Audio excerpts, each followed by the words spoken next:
رسم و رواج اس سے مراد حضرت مولانا مفتی عبدالرحمن صاحب دعوت برکاتہم عالیہ استاد و حدیث فقہ جامعہ قاسمیہ مدرسہ شاہی مراد خلیفہ مجاز حضرت مولانا پیر ذوالفقار علی صاحب نقشبندی مجدد دعوت برکاتہم سے درخواست رکھتا ہوں تشریف لائیں اور اپنی مواد حسنہ سے ہم سب کو مستفید فرمائیں۔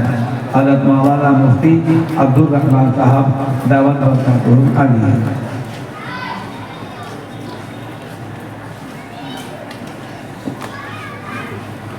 السلام علیکم ورحمۃ اللہ وبرکاتہ۔ الحمد للہ وکفى وسلام على عباده الذين اصطفى أما بعد فأعوذ بالله من الشيطان الرجيم بسم الله الرحمن الرحيم وأنكحوا الأيام منكم والصالحين من عبادكم وإمائكم إن يكونوا فقراء يغنيهم الله من فضله صدق اللہ العظیم۔ وقال النبی صلی اللہ علیہ وسلم ان اعظم النکاح برکۃ ایسرہ مؤونہ۔ سبحان ربک رب العزة عما یصفون وسلام علی المرسلین والحمد للہ رب العالمین۔ اللهم صل على سيدنا محمد وعلى آل سيدنا محمد وبارك وسلم۔ اللهم صل على سيدنا محمد وعلى آل سيدنا محمد وبارك وسلم۔ اللهم صل على سيدنا محمد وعلى آل سيدنا محمد وبارك وسلم۔ محترم علماء کرام، معزز سامعین، میرے بزرگوں اور دوستوں، اللہ تعالیٰ آپ کو جزائے خیر عطا فرمائے۔ کافی دیر سے آپ یہاں تشریف فرما ہیں اور علماء کرام کے بیانات سماعت فرما رہے ہیں۔ جو سن رہے ہیں اللہ اس کو عملی جامہ پہنانے کی توفیق عطا فرمائے۔ ہمارا جو عنوان ہے بیان کا، میں اسی عنوان کے تحت آپ کے سامنے چند گزارشات رکھوں گا کہ نکاح کے متعلق سنت نکاح کیا ہے اور رسم و رواج کیا ہے۔ دیکھیے، نکاح کے بارے میں اللہ کے نبی صلی اللہ علیہ وسلم کی جو حدیث میں نے پڑھی ہے، آپ نے صاف فرمایا ہے ان اعظم النکاح برکہ ایسرہ مؤونہ، کہ سب سے زیادہ برکتی نکاح سب سے کم خرچ والا ہے۔ جتنا کم خرچ ہوگا اتنی زیادہ برکت ہوگی۔ تو اس کا الٹا کیا ہے؟ جتنا زیادہ خرچ ہوگا اتنی بے برکتی ہوگی۔ کم خرچ کرنے میں دو فائدے، مال بھی بچے گا، برکت بھی ملے گی۔ زیادہ خرچ کرنے میں دو نقصان، مال بھی جائے گا، برکت بھی جائے گی۔ اللہ ہمیں سمجھ دے دے کہ برکت کیسے حاصل ہوتی ہے۔ دیکھیے، نکاح کی شروعات ہوتی ہے منگنی سے۔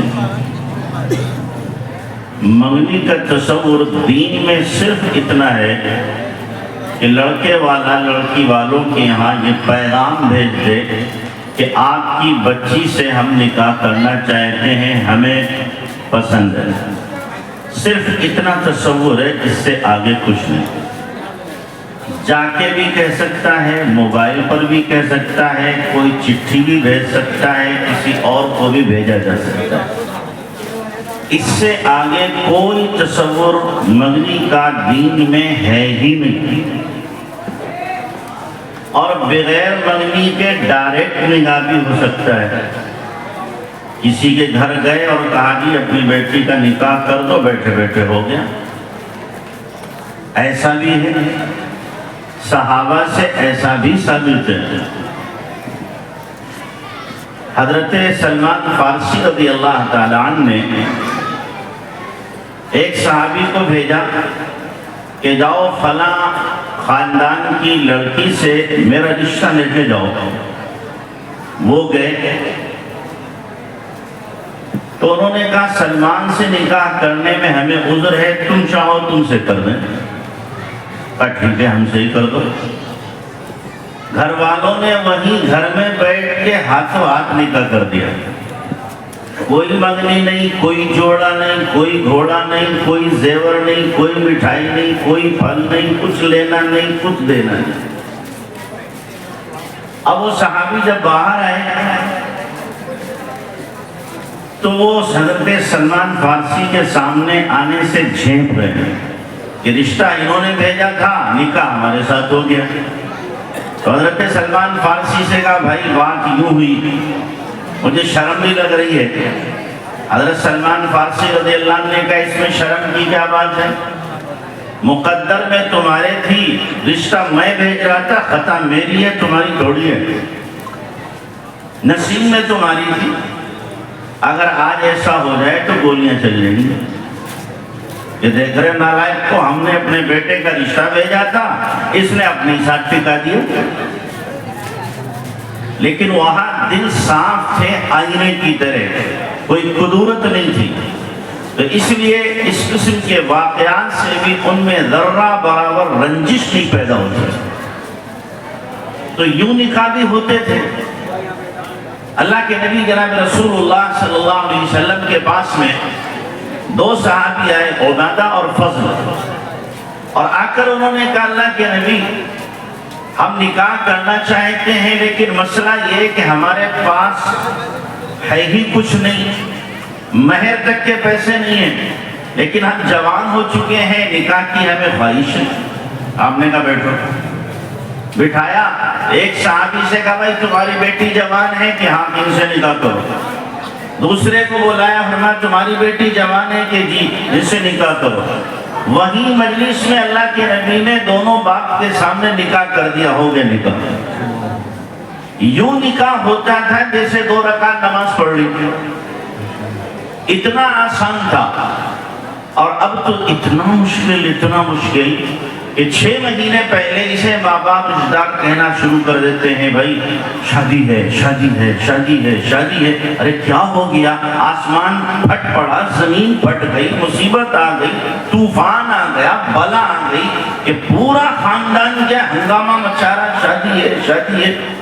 بھائی جب شریعت نے آسان بنایا ہم نے اس کو مشکل کیوں کر دیا؟ تو منگنی کا تصور دین میں ہے نہیں، اور ہم نے منگنی میں اتنے خرچے شروع کر دیے ہیں کہ شادیوں میں بھی پہلے اتنے نہیں ہوتے. اب تو باقاعدہ منگنی کے کارڈ چھپنے لگے کہ فلاں بینکٹ ہال میں ہمارے بیٹے یا بیٹے کی منگنی ہوگی، آپ کی دعوت ہے. منگنی کی کیا ہو رہی ہے؟ دعوت ہو رہی ہے. اور بے غیرت قسم کے لوگ کھانے بھی جا رہے ہیں. میں انہیں بے غیرت کہوں گا، اس سے چھوٹا لفظ ان کے لیے نہیں ہے. کھانے کے لیے بھی جا رہے ہیں کہ ہم کہاں جا رہے ہیں؟ منگنی کا کھانا کھانے جا رہے ہیں. جب ایک چیز دین میں ہے نہیں، اس کے لیے کھانا اور اس کے لیے پورا پروگرام کہاں سے آ گیا؟ لاکھوں کا خرچہ کہاں سے آ گیا؟ لین دین کہاں سے آ گیا؟ ابھی ایک صاحب نے منگنی کے اندر 700 لوگوں کا کھانا کیا. کتنے کا؟ 700 لوگوں کا کھانا کیا. اور یہ سب کچھ ہوتا ہے جھوٹی تعریف کے لیے، نام و نمود کے لیے، رسم و رواج کو پورا کرنے کے لیے. اس کے پیچھے کچھ اور نہیں ہوتا. یوں کرتے کہتے ہیں کہ لوگ کیا کہیں گے اگر ہم نے ایسا نہیں کیا؟ لوگ ہمیں گھول کے پی جائیں گے اس لیے کہ ہم شکر ہیں. کیا کر لیں گے لوگ ہمارا؟ ہم نہیں بلائیں گے تو کیا کریں گے؟ یہی تو کریں گے. ہمیں نہیں بلائیں گے، ہم کون سا تیار ہے جانے کے لیے؟ اس سے زیادہ کیا کر سکتے ہیں؟ تو ہم نے مصیبت بنایا ہے. تو منگنی کا تصور تھا ہی نہیں شریعت میں. اب منگنی میں باقاعدہ بارات کی طرح لوگ جا رہے ہیں. لاکھوں لاکھ گاڑیاں دی جا رہی منگنی میں, 4 ویلر دی جا رہی منگنی میں. ابھی ایک ہمارے شہر میں منگنی ہوئی, دونوں طرف سے لڑکے اور لڑکی والوں کی طرف سے تقریباً 6 کروڑ روپیہ خرچ ہوئے. منگنی میں 6 کروڑ خرچ ہوئے. لڑکے کو آدھا کلو کی سونے کی زنجیر دی گئی, یعنی غلامی کا توق ڈالا گیا کہ آج سے تو ہمارا بکا ہوا بکرا ہو گیا. آدھا کلو کی زنجیر ڈالی گئی اس میں, ایک ایک جوڑا 50-50 ہزار روپے کا. تو 6 کروڑ روپیہ جب منگنی میں خرچ ہوں گے تو شادی میں کتنے خرچ ہوں گے؟ جب قوم کا مال یوں خرچ ہو بے دردی کے ساتھ تو خدا کی پکڑ نہ آئے تو کیا ہوگا؟ جو مال صحیح مصرف میں خرچ نہیں ہوتا تو پھر اللہ تبارک تعالیٰ یوں خرچ کرتا ہے. تو لوگ یوں منگنیاں منا رہے ہیں, 10-10 لاکھ کی گاڑیاں دے رہے ہیں منگنی کے اندر. اور ہمارے گھر کی خواتین بھی کیا کہتی ہیں, بچے کی منگنی ہے, ماں سوچے کہ کنڈل تو مجھے مل ہی جائے گا, کچھ نہیں کنڈل تو ہمیں مل ہی جائے گا. بہن سوچی کہ بھیا کی منگنی ہے, کم سے کم انگوٹھی سونے کی تو ہمیں ملنا چاہیے. خالہ پھوپھی چاچی تائی ممانی یہ سب سوچیں گی کہ جناب ایک جوڑا تو ہمارا بھی کہیں نہیں کیا اور 500 روپیہ ہمارے لیے. خاندان کے جتنے لوگ ہیں وہ سارے کے سارے کیا ہیں, لالچی لوگوں کی طرح نظر لگائے ہوئے ہیں کہ جناب محروم تو ہمیں بھی نہیں رکھا جائے گا, جوڑا تو ہمیں بھی ملنا ہے. باقاعدہ پوچھتے ہیں کہ جناب کتنے آپ کے داماد ہیں اور کتنے آپ کے نواسے ہیں اور کتنے آپ کے بھتیجے ہیں اور کتنے آپ کے پوتے ہیں, تاکہ سارے ننگے گھوم رہے ان کو کپڑا دے دیا جائے. یہ ننگوں کا ٹولہ ہے جنہیں کپڑا پہنایا جائے گا. ہنسنے کی بات نہیں ہے, یہ بے غیرت قسم کے لوگ ہیں. صاف کہہ دینا چاہیے کہ ہمیں ایک چیتڑا نہیں چاہیے تمہارا, کچھ نہیں چاہیے تمہارا. ہمیں شادیوں کو مہنگا نہیں کرنا ہے. ہمیں آقا نے جب حکم دیا ہے ان اعظم النکاح برکۃ لیس له مؤونہ, کہ سب سے برکتی نکاح سب سے کم خرچ والا ہے, تو ہم سب سے کم خرچ میں نکاح کر کے برکتوں کو لوٹیں گے. تو ہر ایک کیا ہے, لالچ کی نگاہ سے دیکھ رہا ہے. اور پھر شادیاں باقاعدہ رد ہو جاتی ہیں اگر کم خرچ کیا جائے منگنی میں. ہماری کالونی میں ایک صاحب نے منگنی کی, ان بیچاروں نے 56 جوڑی کپڑے دیے. کتنے؟ 56 جوڑی کپڑے دیے, 1 کنٹل تقریباً فروٹ دیے اور 1 کنٹل مٹھائی دی. ہر جوڑے پہ 500 روپیہ دیے. اور چونکہ لڑکا ذرا موٹا تھا, چگڑا تھا, بکرا, تو اس کو 11,000 روپے دیے. تو باپ کا منہ گول تھا, تکونا ہو گیا, اور باپ کہنے لگا جی میرے بیٹے کو صرف 11,000 دیے ہیں, یہ تو موٹا بکرا ہے, انجینئر ہے, کماتا بہت ہے. چنانچہ منگنی رد کر دی کہ میرے بیٹے کو تو کم سے کم 50,000 1 لاکھ ملنا چاہیے تھے, تم نے قیمت کم لگائی ہے, لہذا ہم تمہارے یہاں شادی نہیں کرتے. ایسے ایسے بے حیا, بے شرم, بے غیرت قسم کے باپ اور لڑکے ہیں جو دوسروں کے یہاں اپنی نگاہیں گڑائے ہوئے ہیں کہ یہاں سے ہمیں مال ملے گا, یہاں سے ہمیں سودا ملے گا. تو جو شریعت میں جس چیز کا تصور نہیں تھا, 1 پیسے 1 تھیلے کا خرچہ نہیں تھا, اس میں لاکھوں اور کروڑوں اب خرچ کیے جا رہے ہیں, جس کی وجہ سے بہت ساری نحوستیں اور بے برکتیاں اور خدا کی پکڑ اور گرفت آتی ہے کہ تم نے شریعت کو مشکل بنایا اور دین کا کھلواڑ بنایا ہے, نبی کی سنتوں کا مذاق بنایا ہے. لہذا اس کو سہو, تو اسے برداشت کرو. کیا کہیں صحابہ کی سیرت میں اللہ کے نبی جناب رسول اللہ صلی اللہ علیہ وسلم کی حیات طیبہ میں منگنی کا تصور ہے؟ آپ نے 11 نکاح کیے ہیں، کتنی منگنیاں کی اللہ کے نبی نے، کتنا ملا اللہ کے نبی کو؟ 4 بیٹیوں کا اللہ کے نبی صلی اللہ علیہ وسلم نے نکاح کیا، اپنے دامادوں کو منگنی میں اور نکاح میں کیا دیا ہے؟ سینکڑوں صحابہ کی، ہزاروں صحابہ کی اللہ کے نبی صلی اللہ علیہ وسلم کے زمانے میں شادیاں ہوئی، نکاح ہوئے، صحابہ نے کتنی منگنیاں کی اور کتنا لین دین ہوا صحابہ کی یہاں؟ کوئی جوڑا چلتا تھا، مٹھائیاں چلتی تھیں، اور فروٹس کی جو ہیں ہمارے یہاں جو کیا بنتی ہیں وہ ڈلیاں چلتی تھی ان کی یہاں۔ یہ سب کا سب گھر کا کیا ہے؟ ہم نے ڈرامہ بنایا ہے اور دین کا مذاق بنایا ہے۔ آؤ میں آپ کو بتاؤں، صحابہ کی یہاں ایک منگنی ہوئی تھی۔ ایسی منگنی تھی، سعد اسود اللہ کے نبی علیہ السلام کی خدمت اقدس میں حاضر ہوئے، ان کا چہرہ بجھا ہوا تھا۔ اللہ کے نبی علیہ السلام کی خدمت میں آ کر کے عرض کرنے لگے، ایمنع سوادی و سواد وجہی من دخول الجنہ؟ آقا، کیا میرا کالا ہونا اور میرے چہرے کا کالا ہونا جنت میں جانے سے مجھے روک دے گا؟ کیا ہوا سعد؟ اللہ کے نبی میں اشراف میں سے ہوں، خاندانی ہوں، لیکن غریب آدمی ہوں، چہرے کا کالا ہوں، اس لیے اپنی کوئی بیٹی مجھے نہیں دے رہا ہے۔ اچھا، آپ نے فرمایا جاؤ، عمرو بن وہب کی لڑکی ہے قبیلہ ثقیف کی، ان کی یہاں پیغام لے جاؤ اپنے نکاح کا۔ ان کی تو بادشاہ چل گئی، خوش ہو گئے، جی کام ہو گیا، نبی بھیج رہے، نکاح تو ہی جائے۔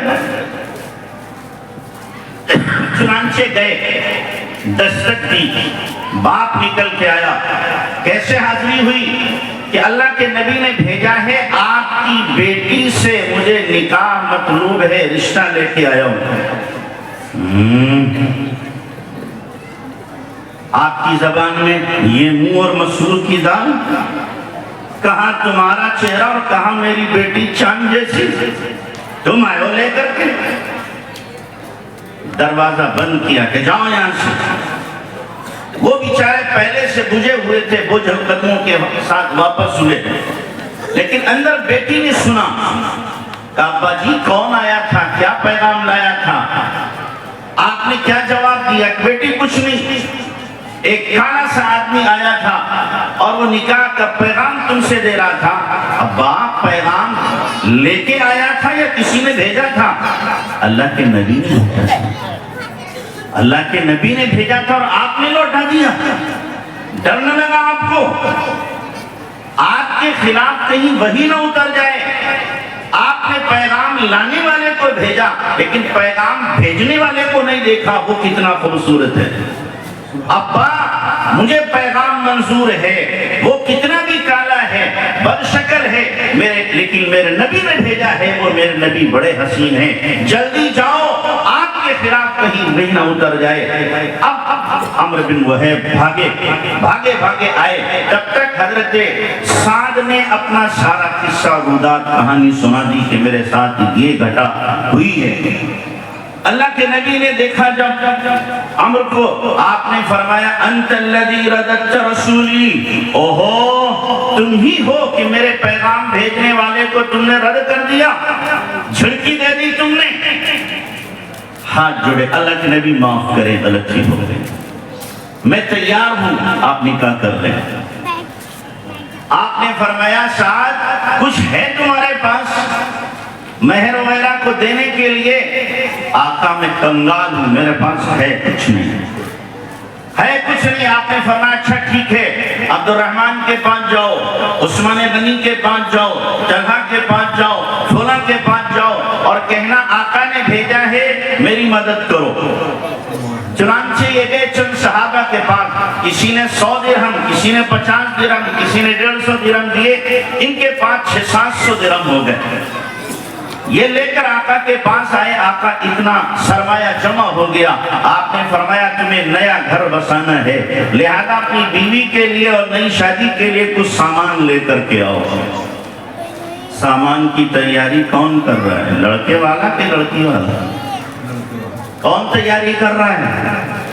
اگر لڑکی کا مسئلہ ہوتا تو آقا کہہ دیتے بس تم کپڑے پہنے بیٹھے رہو, تمہارا گھر تو سج جائے گا, یہ دے گا امر.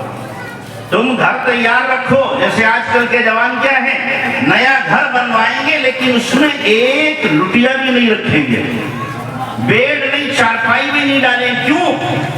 اس لیے کہ سارا کا سارا جہیز میں آ جائے گا, گھر میرا بھر جائے گا. میں تو انٹرنیشنل فقیر ہوں, بھکاری ہوں, مانگنے جاؤں گا اور لے کر کے آ جاؤں گا, وہاں سے ملے گا مجھے.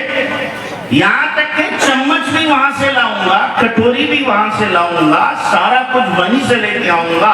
میں کچھ نہیں خریدوں گا, اس لیے کہ ہاتھوں کا لنجا ہوں, دماغ کا پاگل ہوں, کمانا جانتا نہیں. یہ اپنے کردار سے آج کا جوان ظاہر کر رہا ہے کہ کچھ نہیں لاتا, جو سسرال سے ملے گا میرا گھر اسی سے سجے گا, اسی سے بنے گا. تم ہے تیری جوانی کے اوپر کہ دوسرے کے مال پر للچائی نظریں ڈالنا. تجھے تو یہ چاہیے تھا, کہتا میرے بازو میں ابھی طاقت ہے اور میرے اللہ پر میرا بھروسہ ہے, وہ میں محنت کروں گا اور میرا اللہ مجھے دے گا, مجھے آپ سے ضرورت نہیں ہے. تو سادے اسود کو اللہ کے نبی نے فرمایا جاؤ سامان لاؤ. سادے اسود گئے, بازار میں پہنچے, مارکیٹ میں سامان خریدنے والے ہی تھے, اتنے میں جہاد کی آواز ان کے کانوں سے ٹکرائی. یا خیل اللہ ارکبی الى سبیل الجنت فرحلی, او اللہ کے گھڑ سوار ہو جاؤ اور اللہ کی جنت کی طرف چل پاؤ. یہ کانوں میں آواز پڑنا تھی. سادے اسود ٹھٹک گئے, ان کے پیر وہیں زمین پر جام ہو گئے اور یوں آسمان کی طرف دیکھا اور کہا اب یہ مال میری خواہشات پر خرچ نہیں ہوگا, میری تمناؤں پر خرچ نہیں ہوگا, میری شادی پہ خرچ نہیں ہوگا. میں اپنی تمام تمناؤں, جذبات, ارمانوں کو اپنے پیروں تلے رونتا ہوں, اب یہ اللہ کے دین پر خرچ ہوگا. مارکیٹ میں سامان خریدنے گئے تھے گھر کے سجانے اور بنانے کا, بیوی کے جوڑے کا. اب وہ کیا خرید رہے ہیں؟ تلوار خریدی, زرہ خریدی, نیزہ خریدا, کمان خریدی, تیر خریدے اور اس کے بعد گھوڑا لیا, گھوڑے پہ سوار ہوئے اور سارے کے سارے اسلحوں کو اپنے جسم پر سجایا, گھاٹا باندھا. جدھر سے آواز آئی تھی ادھر پہنچے اور سب سے پہلی سن میں جا کر کے کھڑے ہو گئے. ایک صاحب کہنے لگے کون آدمی ہے, اجنبی ہے, گھاٹا باندھے ہوئے ہیں. حضرت علی نے کہا چھوڑ بھائی جانے دے, کوئی اللہ کا بندہ ہے, اللہ کے دین کی مدد کے لیے آیا ہے. جب دونوں طرف سے گھمسان کا رنگ پڑا اور لڑائی اپنے شباب پہ پہنچی تو یہ جوان بھی اپنی جوانی کی اور طاقت کے جوہر دکھانے لگا, تلوار چلانے لگا. فبان سواد ساعدہ, کالی کالی ان کی یہ کلائی دکھائی دی. اللہ کے نبی کی نظر پڑی, آپ نے فرمایا اب انت یا سعد, ارے سعد تو یہاں کیسے؟ میں نے تو تجھے کہاں بھیجا تھا بیوی کا سامان لینے کے لیے, تو یہاں کیسے آ گیا؟ تیرے تو جذبات کچھ اور تھے, ارمان کچھ اور تھے, تمنائیں کچھ اور تھیں. اللہ کے نبی ہاں گیا تھا سامان جہیز خریدنے کے لیے, لیکن کانوں میں جب یہ آواز پڑی اللہ کے دین کے فروغ کے لیے اور اللہ کے دین کے لیے اپنی جان کا نذرانہ پیش کرنے کے لیے, تو میرا دل مچل گیا کہ نہیں, اب میں اپنے ارمان نہیں پورے کروں گا بلکہ اب تو میں اللہ کے دین کے لیے اپنی جان کا نذرانہ پیش کروں. بڑے اور بڑھتے چلے گئے, لڑے اور لڑتے چلے گئے, یہاں تک کہ تھوڑی دیر کے بعد آواز آئی اسی وسادون, سعد شہید کر دیے گئے, سعد شہید کر دیے گئے. اٹھا کے لایا گیا, ابھی کچھ سانسیں باقی تھیں. اللہ کے نبی جناب رسول اللہ صلی اللہ علیہ وسلم نے اپنی گود میں ان کا سر رکھا. کیا مبارک ہیں وہ سعد کہ نبی کی گود میں اثر ہے, نبی کی گود میں اثر ہے. حضرت سعد اللہ کے نبی کے چہرے کو دیکھ رہے ہیں, آخری سانسیں ان کی چل رہی ہیں. اللہ اکبر. کوئی مرتا ہے اپنی بیوی کی گود میں, کوئی آخر وقت میں دیکھتا ہے اپنے بیٹے کو, بیٹی کو, بیوی کو, کوئی ماں کو بلاتا ہے, کوئی باپ کو بلاتا ہے. مبارک ہے ساتھ تیرے لیے کہ تو روح تیری پرواز کر رہی ہے اور تیری نگاہیں نبی کے چہرے کو دیکھ رہی ہیں. کل قیامت میں اگر اللہ پوچھے گا سعد کیا کرتا ہوا میرے پاس آیا تھا, تو سعد کہیں گے مولا تیرے نبی کا دیدار کرتا ہوا آیا تھا.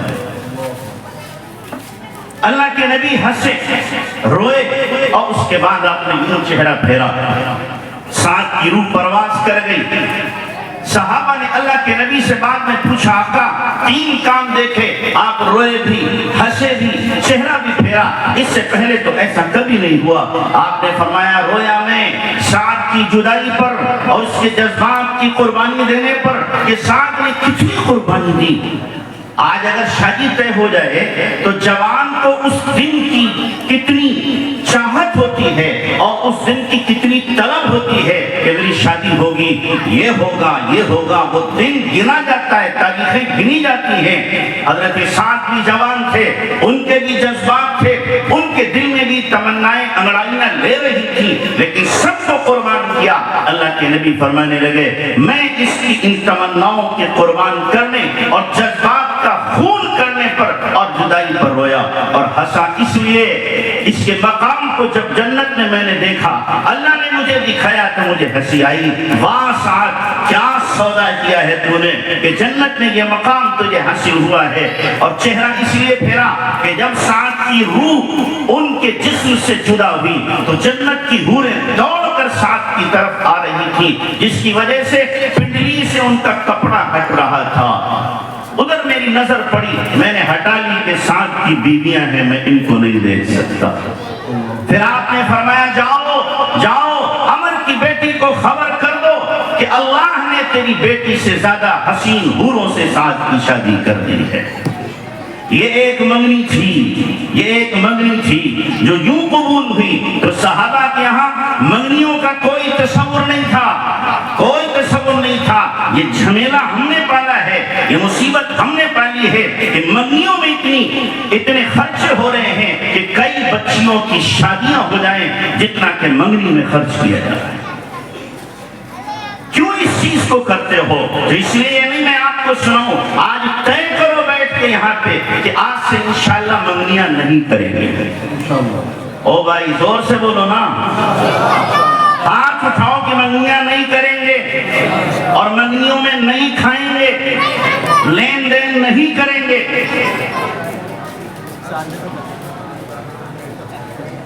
جاؤ ایک دو لوگ جاؤ, رشتہ طے ہو جائے. یہ نہیں کہ مامانی کہے مجھے نہیں پوچھا, خالہ کہہ جی مجھے تو پوچھیں نہیں منگنی کے وقت میں. ادھر سے پھوپھی کہہ رہی میرا بھی تو بھتیجا تھا, مجھے بھی تو پوچھ لیا ہوتا, لونڈیا کو دیکھ کے آ جاتی. دادی کہہ رہی میرا بھی تو پوتا تھا, بوڑھی ہو گئی, پوپلی, منہ میں دانت نہیں ہے, پیٹ میں آنت نہیں, میں بھی جاتی دیکھنے کے لیے. تو کیا دیکھے گی, تیری آنکھ سے تو دکھائی نہیں دے رہا, ہو جا رہی دیکھنے کے لیے. کیا ضرورت ہے ان بھیڑ کو لے جانے کے لیے؟ ایک دو دیکھ لے بس کافی ہو گیا, پسند کر لیا, ختم ہو گئی, چھٹی ہو گئی. کیا ضرورت ہے؟ میں آپ کو بتاؤں, میں نے اپنی بیٹے کے ابھی عید پہ نکاح کیا. منگنی معلوم کیسے تھی؟ رمضان میں ظہر کے بعد میں نے اپنی بیوی کو, اہلیہ کو اور بیٹی کو بھیجا. میں نے کہا دیکھ کیا دو, کھلاؤ, کیا کھلاؤ گے تم رمضان میں؟ میں نے کہا ایک ڈبہ مٹھائی کا بھی لے کے نہیں آنا, کچھ نہیں, سادہ بھیجا. ایک قطرہ پانی میں نہیں پی سکتے رمضان میں. ادھر سے ان سے کہا بھائی تم بھی آ جاؤ اگر آنا ہے, لیکن ظہر کے بعد آنا بس. وہ بھی ظہر کے بعد ہے. میں نے کہا خبردار کچھ لے کر کے آئے. کچھ نہیں آئے, بات ہو گئی, رشتہ طے ہو گیا. خاص عید کے دن ظہر کے بعد نکاح کر دیا. لڑکی والوں کو بلایا, ہم نہیں کے بارات لیتے. لڑکی والے 4-5 لوگ آئے, میری مسجد میں نکاح پڑھا دیا. میں نے کہا جاؤ, ہو گیا نکاح. لڑکی والوں کا الحمدللہ 1 روپیہ میں نے خرچ نہیں ہونے دیا، 1 روپیہ بھی۔ لڑکے کے لیے 1 جوڑی کپڑے کا بھی روادار نہیں، مٹھائی کے 1 ڈبے کا بھی روادار نہیں، کوئی چیز نہیں، 1 روپیہ میں نے خرچ نہیں ہونے دیا۔ انہوں نے اپنے خاندان والوں کو جو کھلایا ہو کھانا کھلایا ہو، لیکن ہماری طرف سے کوئی بارات نہیں۔ رخصتی میں نے اپنی بیٹی کو، والدہ کو بھیجا، ایک بیٹے کو میں نے کہا بلاؤ لا جاتے، لڑکے کو نہیں بھیجا ہم نے کہ تو بلانے جائے گا، اس لیے کہ لڑکا جائے گا، ہو سکتا ہے سلامی کی رسم کیا ہو جائے، سلامی کی رسم، بھیجا ہی نہیں لڑکے کو، وہ گئی اور بلا کر کے لے، کتنا آسان ہے، کیا مشکل ہے، آپ کو یقین نہیں آئے گا۔ میں نے اپنی سگی بہنوں کو نہیں بلایا نکاح میں، میں نے اپنے 2 نکاح کیے ہیں، 2 میں سے کسی بھی میری سگی بہنوں کو میں نے نہیں بلایا، ممانیوں کو نہیں بلایا، چچی تائی کو نہیں بلایا۔ کیا ضرورت ہے بلانے کی، کیا ضرورت ہے اکٹھا کرنے کی؟ 1 ہفتہ پہلے بلا لیا جاتا ہے اور کہا کھاؤ کھلاؤ کو دبا کر کے مہنگا کرو شادی کو۔ آپ کہو گے خوشی میں نہ بلایا جائے گا تو کیا غمی میں بلایا جائے گا؟ ہم کیوں بلائیں؟ نہیں بلائیں گے، اور تم بھی ہمیں مت بلاؤ، ہم تو چاہتے ہی ہیں نہ ہم بلائیں نہ تم ہمیں بلاؤ، سادگی کے ساتھ مسجد میں نکاح ہو، رخصتی ہو جائے، ہاں اللہ نے گنجائش کی ہے ولیمہ کرو، اس میں بلا دو، رشتہ داروں کو کھلا دو، فقیروں کو کھلا دو، ٹھیک ہے، لیکن یہ سب ڈرامے بازی کہ پورے خاندان والے بلائے جائیں گے، منایا جائے گا، اب روٹھنے کا موقع بھی ملتا ہے۔ ادھر داماد صاحب 3 کونے کا منہ بنائے ہوئے ہیں، روٹھے ہوئے ہیں، پھوپھا صاحب وہ بھی روٹھے ہوئے کہ ہمیں بھی مناؤ آ کے، ہماری چوڑیوں میں بھی ہاتھ ڈالو، ادھر خالو صاحب روٹھے ہوئے ہیں، ادھر چچی روٹھی ہوئی ہیں، سب کو مناؤ، خاک منائیں گے تمہیں، جاؤ غصہ ہوتے رہو جا کر کے، ہم منائیں گے اللہ کو، ہم منائیں گے رسول اللہ کو، باقی کسی کو نہیں منائیں گے۔ جب اللہ راضی ہوگا، نبی راضی ہوگا، جھک مار کر کے سارے رشتہ دار خود راضی ہوگا۔ ہمیں تو صرف اللہ رسول کو راضی کرنا ہے، ان کو خوش کرنا ہے، تو اس لیے سارے خاندان کو جمع کر کے اور پھر شادیاں کرنا یہ کوئی سنت نہیں۔ جب صحابہ سب سے زیادہ محبوب ہستی جناب رسول اللہ صلی اللہ علیہ وسلم کو نہیں بلاتے تھے تو ہما شما کی کیا اوقات ہے، ہماری کیا حیثیت ہے؟ صحابہ نکاح کر رہے ہیں، نبی کو نہیں بلاتے، کم سے کم صحابہ نبی کو نکاح پڑھانے کے لیے تو بلا ہی لیتے، اللہ کے نبی نکاح پڑھا دو ہمارا آ کر کے، برکتی ہو جائے گا نکاح۔ آج تو بڑے مفتی صاحب کو، بڑے مولانا صاحب کو بلایا جاتا ہے کہ ہم بڑے مولانا کو بلائیں گے نکاح پڑھانے کے لیے، بلا لو تم، حرم کعبہ سے امام کو بلا لو، قسم بخدا حرم کعبہ کا امام بھی اگر آ کر کے نکاح آپ کا پڑھا دے، حرم میں جا کر کے نکاح کر لو، لیکن بعد میں یا پہلے سنت کے خلاف کام کرو، ذرہ برابر اس میں برکت نہیں آ سکتی۔ شخصیات میں برکت نہیں ہے، سنت میں برکت ہے، اور اس شخصیت میں برکت ہے جس شخصیت کے اندر سنت ہے۔ بڑے مفتی صاحب سے نکاح پڑھایا اور 500 کی بارات لے کے جا رہا ہے، بڑے مفتی صاحب سے نکاح پڑھایا ہے اور اس کے بعد میں کیا ہے، ابٹن بھی ہو رہا ہے۔ بڑے مفتی صاحب سے نکاح پڑھایا ہے اور جناب جہیز کے ٹرک جا رہے ہیں، بڑے مفتی صاحب سے نکاح پڑھایا ہے اور جناب کیا ہے، خوب لین دین ہو رہا ہے، ساری رسومات کی جا رہی ہیں، کیا برکت آئے گی؟ قسم خدا کی ذرہ برابر برکت نہیں۔ نحوست تو آ سکتی ہے، لعنت تو آ سکتی ہے، خدا کی پکڑ تو آ سکتی ہے، برکت نہیں آ سکتی۔ تو اس لیے شادیوں کو سادگی پر لانے کی کوشش کرو۔ یہ سب کیوں کیا جاتا ہے؟ کیا کیوں کیا جاتا ہے؟ کہ ذرا لوگ تعریف کر دیں اور لوگ ہمارے مال کو بھی دیکھ لیں کہ ہمارے پاس بھی کچھ ہے، پہچان لینا لوگ کہ دیکھو ہم نے بھی اتنا سب کچھ کیا ہے۔ عزت چھوٹی عزت کی خاطر کیا جاتا ہے، اور یاد رکھنا عزت و ذلت کا مالک اللہ ہے، لوگ نہیں ہیں، اللہ ہے۔ اللہ چاہے بغیر کسی سبب کے عزت دے، اور اللہ چاہے ساری دنیا کی دھن دولت موجود ہو اللہ ذلیل کر دے۔ ابھی تازہ واقعہ ہوا ہمارے شہر مراد آباد میں، ایک صاحب مالدار تھے، انہوں نے اپنی بیٹی کا رشتہ کیا، سوئفٹ گاڑی دی داماد ہونے والے داماد کو،